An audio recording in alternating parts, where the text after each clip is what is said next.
And welcome to Justice Serve TV. Happy May Day. May Day, May Day.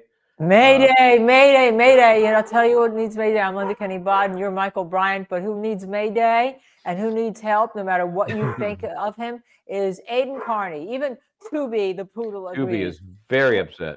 Let's make it perfectly clear. On this last motion to revoke his bail for allegedly indirectly threatening someone, Mr. Tully, Lieutenant Tully, Sergeant, whatever his name is. I don't even care. It could be a god for all I cared. And this is a ridiculous argument. We support AidanKearney in this. This has scared him. They're trying to take him away. They know they want to take him away from his daughter's first communion. And let me tell you, we support First Amendment speech, and we're going to get a lot of hits on this. People who hate Aidan, Dr. Turtleboy, but I'm throwing my support behind him on this one, Michael Bryant.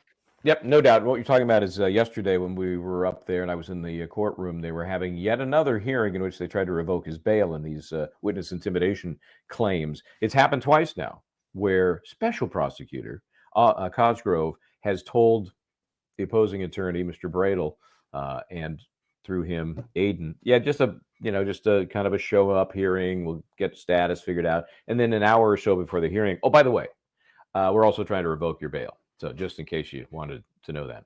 And that's what they tried to do yesterday. The judge took it under advisement, which is bizarre. It's not that kind of request normally that you would, let me sit on this for a while. I don't know. I think maybe he was making a bit of a show of things, like just wanted to suggest to the Commonwealth that I'm seriously considering this. And he did say, you're on thin ice. You're on thin ice, Mr. Kearney.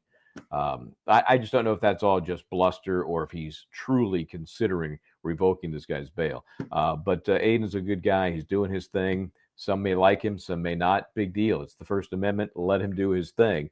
And just because he is, in this case, wishing Tully the worst, basically saying, you screwed me, dude. If you get screwed, good for you. That's just karma. And so we do certainly wish Aidan the best. Hope this resolves in the way that it should. I think the judge said 10 to 14 days he was going to rule, although I'm not sure that wasn't on the bigger motion to dismiss, because that's still out there hanging. Right. And I have to understand, this was Aidan's motion that he initially brought to be there in court to try to get discovery. So let's make that clear about that. And let's also make clear, look, we don't wish Tully any harm at all, but we do think it's ridiculous for the Commonwealth to revoke the bail on allegedly a First Amendment when you're talking on your podcast about something and you say something that a lot of us would say if somebody had tried to hurt us, and we believe, but you're not, this whole idea of indirect and this whole idea of telling you at the last minute.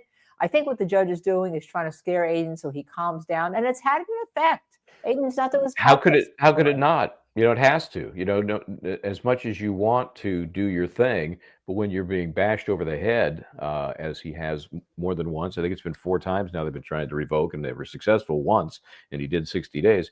You got to flinch a little bit. As Aidan says, they're the guys with the guns.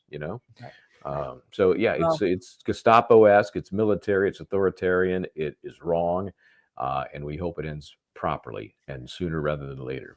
And I hope he gets to see his daughter's first communion on Saturday tomorrow. Yeah.